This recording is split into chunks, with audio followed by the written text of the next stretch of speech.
I'm asked all the time what I do to protect my investments. What are the strategies I implement to combat against all the things I talk about on a daily basis and over 2,000 plus videos in circulation at AMTV?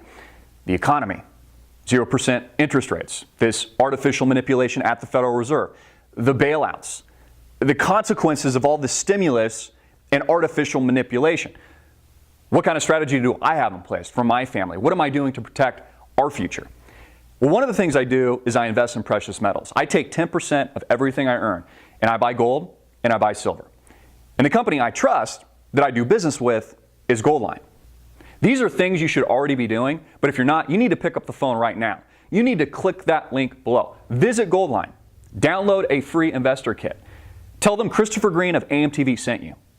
Act now. Get your family's financial future in order today. Hey everybody, I'm Christopher Green. You're tuning into AMTV Alternative Media Television. It's Monday, August 17, 2015. And when does this party stop? When does the music come to an end? When can the Federal Reserve no longer hold this Ponzi scheme together? When do our politicians lose control?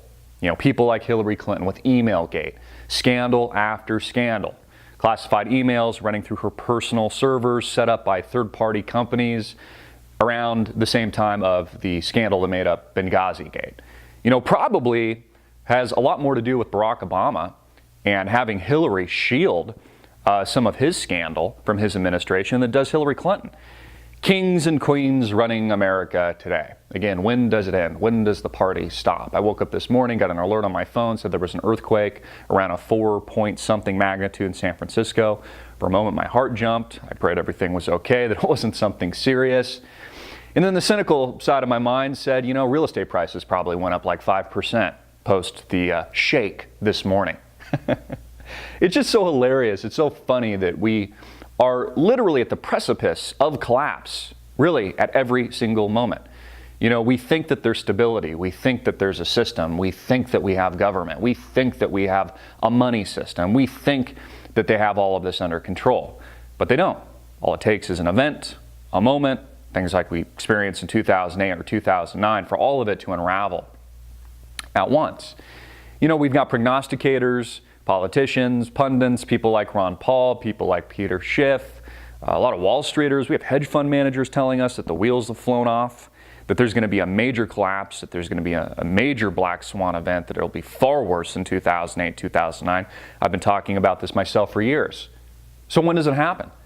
Because literally I've got gray hairs coming out near my ears, coming out and popping out of my head. I mean, the Federal Reserve still has not raised interest rates. We're going on close to a decade now, and the Federal Reserve has still not raised interest rates. And it just shows you what an illusion the whole system is. You know, I think probably a contrarian indicator, it's getting to the point of exhaustion, where people are tired. That's about the time that things do turn, that the tide will change, whether or not it's on the downside or it's on the upside.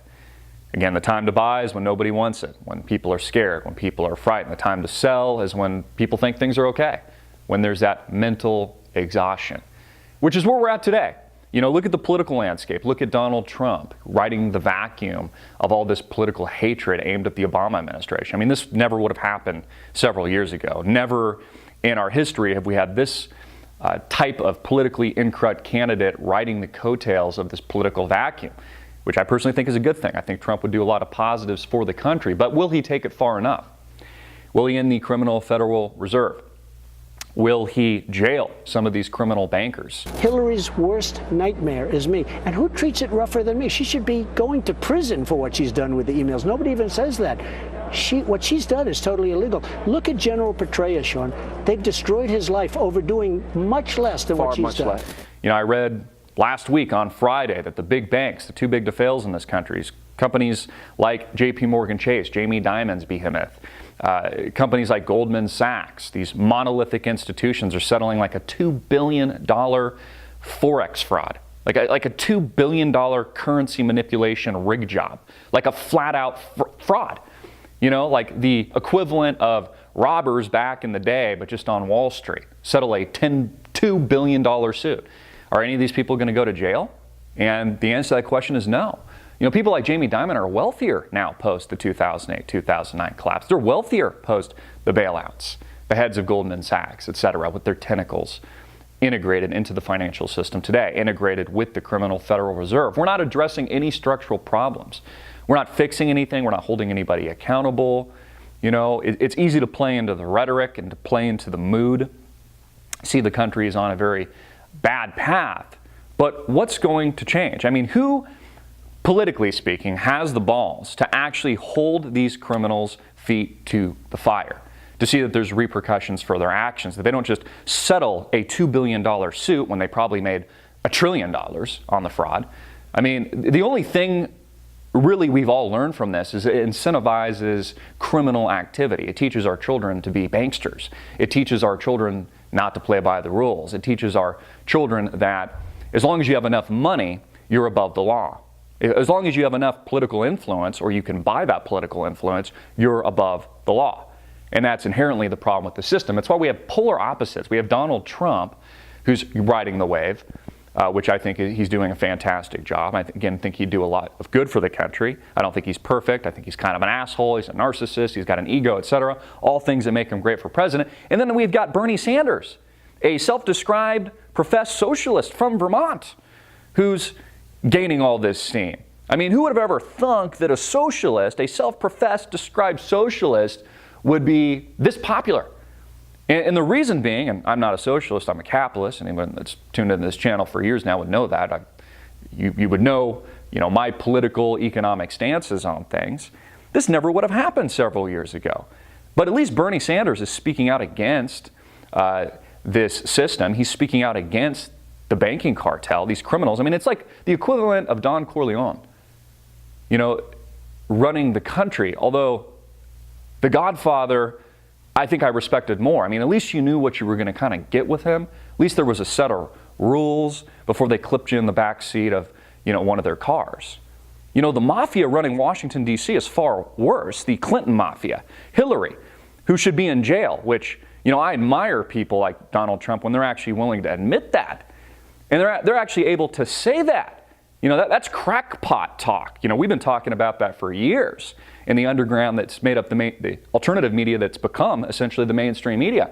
Now we have mainstream tycoons. Some people might call him a clown. It is what he is. He's an entertainer. He's Hollywood. Trump's saying that Hillary Clinton should go to jail. And he's darn right about that. I mean, the criminal mafia in Washington, D.C., on the Hill in Washington and on Wall Street in New York City and other financial districts are far worse than any mobster movie you've ever seen. Any Don Corleone. You come to me out of respect. That guy? Far worse. But the question we should be asking ourselves as people, as the groundlings, as the modern day slaves, because that's really just all we are, is where is the legitimate change coming from? What would our founding fathers do in this situation? Again, you're a radical if you think along those lines, but didn't we fight the first American Revolution to get away from the tyranny of a king? And isn't that essentially what we have in the name of Hillary Clinton and Bill Clinton and the Bush family and the three Bushes and Jeb Bush, who's as stale as a piece of driftwood?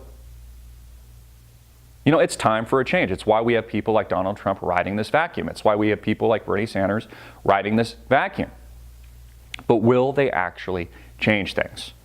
Do they have the power to actually jail these people, to make sure that these financial institutions are unwound?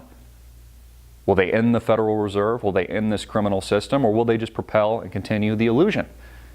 Again, the illusion is dependent on generation after generation forgetting the history of the country, forgetting the constitutional principles, forgetting what happened in 2008 and 2009. A scam, a con job is dependent on that ignorance. A technological society where most teenagers can't take their face and eyeballs off their electronic device. How do we change things for the better? Will these people change things? These are very important questions we must ask ourselves. Put your question, comment in the description box below. Make this video viral. I'm Christopher Green, hard-hitting and in your face as usual, and click the link below to support our sponsor.